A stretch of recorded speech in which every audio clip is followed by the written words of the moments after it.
नमः शिवाय। हर हर महादेव। जय माता दी। आज शारदीय नवरात्रा का पहला दिन है। देवी माता के भक्त मनोकामना पूर्ति के लिए दुर्गा माता का आज से 9 दिन तक व्रत रखेंगे। तो व्रत रखें तो व्रत कथा जरूर सुने। तो आज मीरा भक्ति स्टोरी चैनल प्रस्तुत कर रहा है नवरात्रा व्रत में 9 दिन तक सुनी जाने वाली कथा। तो इस कथा को श्रद्धा भाव से पूरा सुनना और ज़्यादा से ज़्यादा शेयर करना, ताकि व्रत रखने वाले सारे माता रानी के भक्त इस कथा को सुन सकें। रोज़ाना सुबह जल्दी उठकर नित्य कर्मों से निवृत्त होकर स्नान करें। घर के मंदिर में या फिर माता रानी के मंदिर पर जाकर माँ दुर्गा का ध्यान करके इस कथा को सुनना चाहिए। 9 दिन व्रत रखकर इस कथा को सुनने से श्री जगदम्बा की कृपा से सारे विघ्न दूर हो जाते हैं तथा सुख समृद्धि की प्राप्ति होती है। बोलो दुर्गा माता की जय हो। एक समय की बात है, गुरु बृहस्पति देव पितामह ब्रह्मा जी से बोले कि हे ब्रह्मांड श्रेष्ठ, चैत्र व अश्विनी मास के शुक्ल पक्ष में नवरात्रा का व्रत और उत्सव क्यों मनाया जाता है? इस व्रत का क्या फल है? इसे किस प्रकार से करना चाहिए? पहले के समय में इस व्रत को किसने किया है? मुझे विस्तार पूर्वक बताइए। गुरु बृहस्पति का ऐसा प्रश्न सुनकर पितामह ब्रह्मा जी ने कहा कि हे बृहस्पति, प्राणियों के हित की इच्छा से तुमने बहुत ही अच्छा प्रश्न किया है। जो मनुष्य मनोरथ पूर्ण करने वाली दुर्गा, महादेव, सूर्य और नारायण का ध्यान करते हैं वे मनुष्य धन्य हैं। यह नवरात्रा व्रत संपूर्ण कामनाओं को पूर्ण करने वाला है। इसके करने से पुत्र की कामना करने वाले को पुत्र, धन की लालसा रखने वाले को धन, विद्या की चाहना करने वाले को विद्या और सुख की इच्छा करने वाले को सुख मिलता है। इस व्रत को करने से रोगी मनुष्य का रोग दूर हो जाता है। मनुष्य की संपूर्ण विपत्तियां दूर होकर घर में सुख समृद्धि का वास होता है। बांझ को पुत्र की प्राप्ति होती है। समस्त पापों से छुटकारा मिल जाता है। मन का मनोरथ सिद्ध हो जाता है। जो मनुष्य नवरात्रा व्रत को नहीं करता है वह अनेक दुखों को भोगता है और अनेक कष्ट व रोगों से पीड़ित रहता है। अंगहीनता को प्राप्त होता है। उसकी संतान नहीं होती। वह धन धान्य से रहित होता है। भूख और प्यास से व्याकुल हुआ घूमता फिरता है तथा संज्ञाहीन हो जाता है। जो सुहागिन महिला इस व्रत को नहीं करती है वह पति सुख से वंचित होकर नाना प्रकार के दुखों को भोगती है। यदि व्रत करने वाला मनुष्य सारे दिन का उपवास ना भी कर सके तो एक समय भोजन करे। 10 दिन बांधुओं सहित नवरात्रा की व्रत कथा अवश्य सुने। हे बृहस्पति, जिसने पहले के समय में इस महाव्रत को किया था वह कथा मैं आज तुम्हें सुनाता हूँ। तुम ध्यानपूर्वक सुनना। इस प्रकार पितामह ब्रह्मा जी का वचन सुनकर गुरु बृहस्पति जी बोले कि हे ब्राह्मण मनुष्यों का कल्याण करने वाले, इस व्रत के इतिहास को मेरे लिए तुम कहो।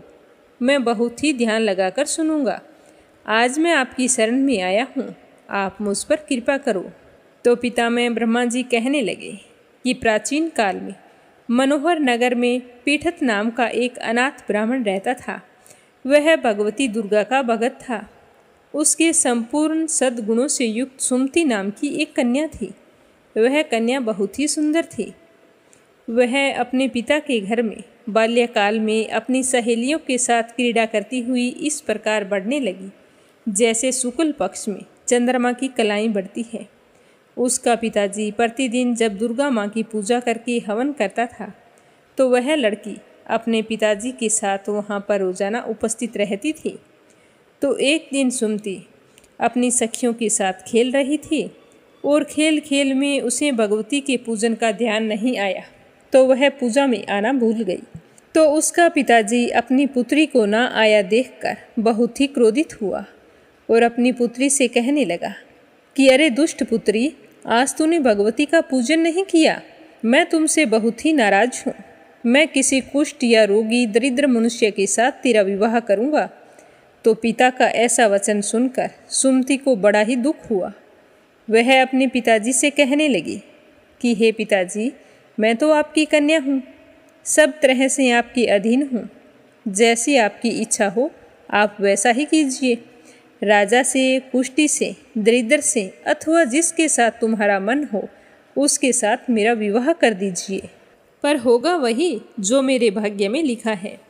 मेरा तो अटल विश्वास है कि जो जैसा कर्म करता है, कर्मों के अनुसार उसे वैसा ही फल प्राप्त होता है, क्योंकि कर्म करना मनुष्य के अधीन है, पर फल देना ईश्वर के अधीन है। तो इस तरह की बातें सुनकर जैसे अग्नि में घी डालो तो वो भड़क उठती है, उसी प्रकार उस कन्या के निर्भयता से कहे हुए वचन सुनकर उसका पिताजी क्रोधित हो गया और अपनी कन्या का विवाह एक कुष्ठी व्यक्ति के साथ कर दिया और अत्यंत क्रोधित होकर पुत्री से कहने लगा कि अरे ओ पुत्री, तुम अपने कर्म का फल भोगो। मैं भी तो देखता हूँ कि भाग्य के भरोसे रहकर तुम क्या करती हो और क्या खाती हो। तो पिताजी के ऐसे कटु वचनों को सुनकर सुमति मन में विचार करने लगी कि मैं बड़ी दुर्भागिनी हूँ जिसे ऐसा पति मिला है। इस तरह वह अपने दुख का विचार करती हुई अपने पति के साथ वन में चली गई और डरावने कुशायुक्त उस निर्जन वन में उन्होंने वह रात बड़े ही कष्ट से व्यतीत की। उस गरीब बालिका की ऐसी दशा देखकर देवी भगवती उसके पूर्व जन्म के पुण्य प्रभाव से प्रसन्न होकर प्रकट होकर सुमति से कहने लगी कि हे दीन ब्राह्मणी, मैं तुमसे बहुत ही प्रसन्न हूँ, तुम जो चाहो वरदान मांग सकती हो। तो भगवती दुर्गा का यह वचन सुनकर सुमति कहने लगी कि आप कौन हैं और मुझसे प्रसन्न क्यों हैं। तो सुमति का ऐसा वचन सुनकर देवी ने कहा कि मैं आदिशक्ति भगवती हूँ और मैं ही ब्रह्म विद्या व सरस्वती हूँ। प्रसन्न होने पर प्राणियों का दुख दूर करके उनको सुख प्रदान करती हूँ। हे सुमति, मैं तुझ पर तेरे पूर्व जन्म के पुण्य प्रभाव से बहुत ही प्रसन्न हूँ। मैं तुम्हें तुम्हारे पूर्व जन्म का वृतांत सुनाती हूँ। तुम अपने पहले के जन्म में एक भील की पत्नी थी, अति पतिव्रता थी। एक दिन की बात है, तेरे पति निषाद ने चोरी की। चोरी करने के कारण तुम दोनों को सिपाहियों ने पकड़ लिया और ले जाकर जेल खाने में डाल दिया। अब तुझे और तेरे पति को भोजन नहीं दिया और ना ही पीने के लिए पानी दिया। उन दिनों में नवरात्रा चल रहे थे, तो 9 दिन तक तुम और तुम्हारे पति ना तो भोजन किया और ना ही जल ग्रहण किया। इस तरह तुमसे अनजाने में 9 दिन तक नवरात्रा के व्रत हो गए। तो हे सुमति, मैं उन व्रतों से प्रसन्न होकर तुम्हारे सामने तुझे वरदान देने के लिए प्रकट हुई हूँ। जो तुम चाहो वो वरदान मांग सकती हो। तो इस प्रकार माँ दुर्गा के वचन सुनकर सुमति कहने लगी कि अगर आप मुझ पर प्रसन्न हैं तो हे माँ, मैं आपको बार बार प्रणाम करती हूँ। कृपा करके मेरे पति का कोढ़ दूर कर दो। तो देवी ने कहा कि उन 9 दिनों में जो तुमने व्रत किया था, 1 दिन के व्रत का पुण्य फल अपने पति को दे दो, जिससे इसका कोढ़ दूर हो जाएगा। उसके पुण्य प्रभाव से तेरा पति कोढ़ से मुक्त हो जाएगा। तो देवी भगवती की बात सुनकर सुमति ने 1 दिन का पुण्य फल अपने पति को अर्पण कर दिया। तो ऐसा करते ही उसका पति कोढ़ रोग से मुक्त हो गया और अति सुंदर और कांतिवान हो गया।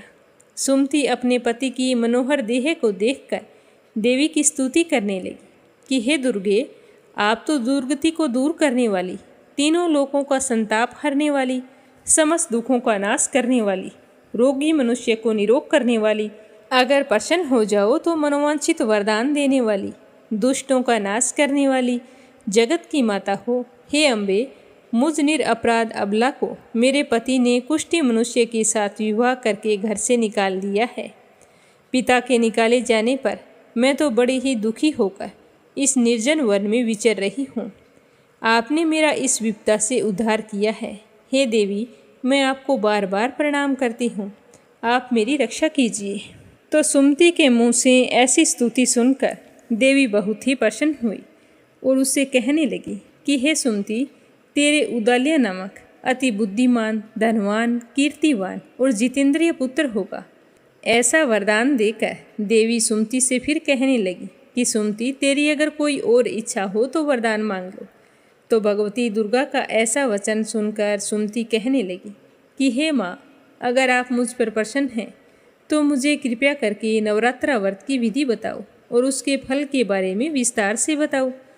तो इस प्रकार सुमति के वचन सुनकर माँ दुर्गा ने कहा कि हे बेटी, मैं तुम्हें संपूर्ण पापों को दूर करने वाले नवरात्रा व्रत की विधि बतलाती हूँ, जिसको सुनने से मोक्ष की प्राप्ति होगी।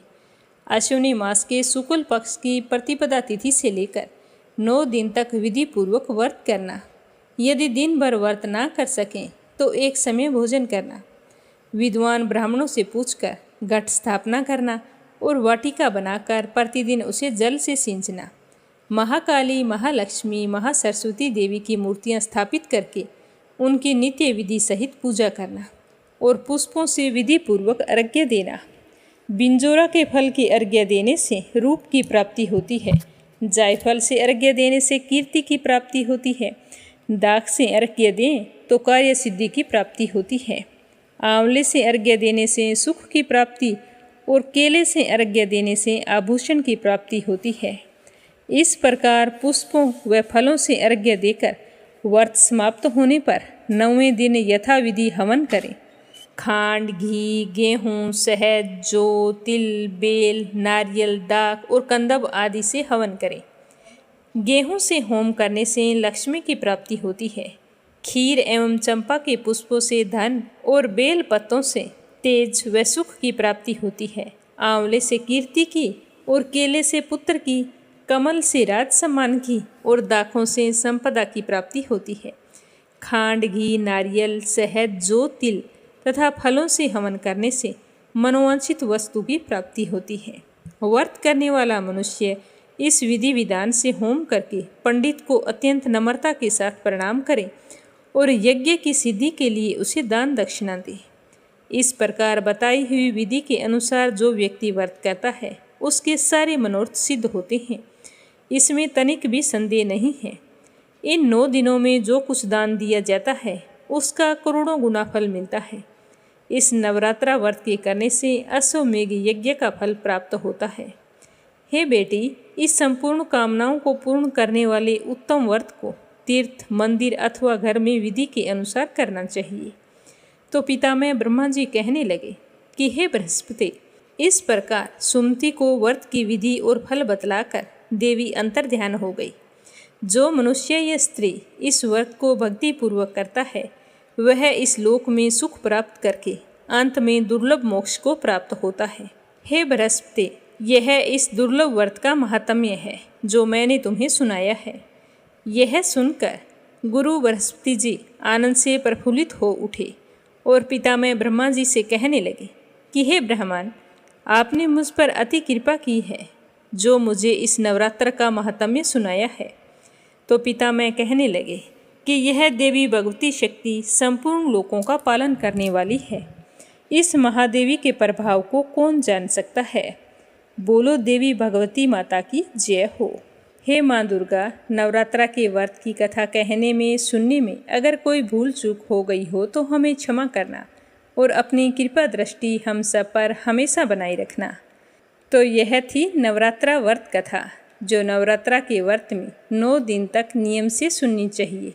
अब अपने सुनेंगे एक कहानी गणेश जी भगवान की। बोलो गणेश गजानन की जय हो।